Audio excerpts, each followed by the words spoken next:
So in this week's Torah portion, we learn the Ten Commandments. And we know when we read the Ten Commandments in the Torah, they're listed from Commandment 1 to Commandment 10. But if you actually look at the tablets, you'll see that there are two tablets. They're not just in an order of 1 to 10.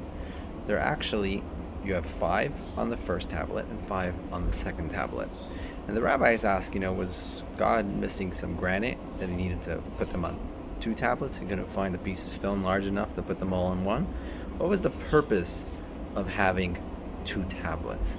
And one of the rabbis respond is because, generally when we think of the 10 Commandments, you list them from Commandment 1 to Commandment 10.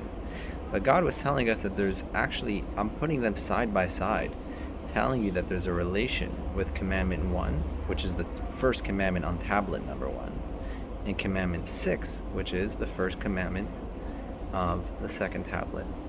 And the question is, what does this rabbi mean? What is the meaning behind, that you could read the commandments from 1 to 10, or you could read them horizontally, the way it was written on the tablets? That means the first commandment, which is believe in one God, and then the 6th commandment, which is you shall not murder, and so on and so forth. And I think over the past 75 years, we have our answer of what this rabbi was meant, that we read the commandments horizontally. First the first commandment, then the 6th commandment, then the 2nd, then the 7th, and so on and so forth. You see, the first commandment is you should believe in one God. The 2nd commandment is you shall not murder. And why is God telling us not to murder? Shouldn't that be self-understood?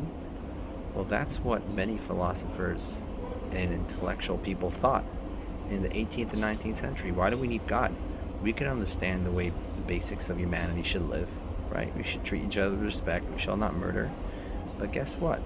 The nation that thought that they're the most intellectual, the most advanced, is the one that produced the most hateful rhetoric. Nazi Germany. That, there's a famous scene in Schindler's List. A Nazi kills a Jewish girl hiding in a piano, and then just goes and plays the piano, and a fellow Nazi asks, "What are you playing? Is it Mozart?" And they start enjoying the music as the blood of the Jewish girl spills from the piano.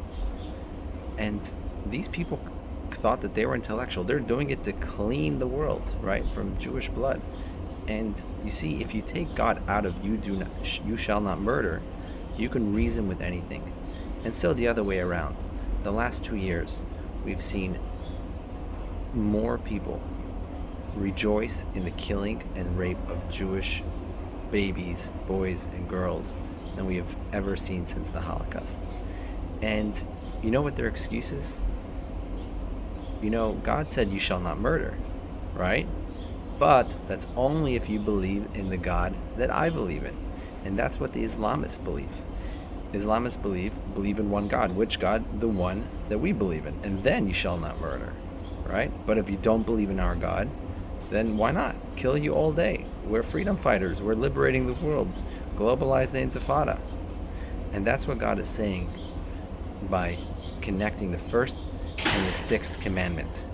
You should believe in one God, and you shall not murder, are inherently connected, regardless of which God you believe in, regardless of how you serve God. It doesn't matter. You don't kill, and you can't separate the two just because you don't agree. That's the beauty that this rabbi was teaching us 2,500 years ago by telling us that this is how you're supposed to read the 10 Commandments. Wishing you all Shabbat Shalom.